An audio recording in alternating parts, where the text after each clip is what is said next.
He eats rice. அவர் சோறு சாப்பிடுகிறார். He eats rice. அவர் சோறு சாப்பிடுகிறார். She sings a song. அவள் பாட்டு பாடுகிறாள். She sings a song. அவள் பாட்டு பாடுகிறாள். They play football. அவர்கள் கால்பந்து விளையாடுகிறார்கள். They play football. அவர்கள் கால்பந்து விளையாடுகிறார்கள். We learn Tamil. நாங்கள் தமிழ் கற்கிறோம். We learn Tamil. நாங்கள் Tamil கற்கிறோம்.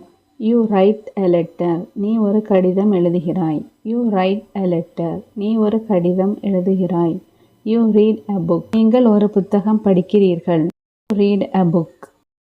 The sun rises in the east. சூரியன் கிழக்கில் உதிக்கிறது. The sun rises in the east. சூரியன் கிழக்கில் உதிக்கிறது. Water boils at 100 degrees Celsius. தண்ணீர் 100 டிகிரி செல்சியஸில் கொதிக்கிறது. Water boils at 100 degrees Celsius.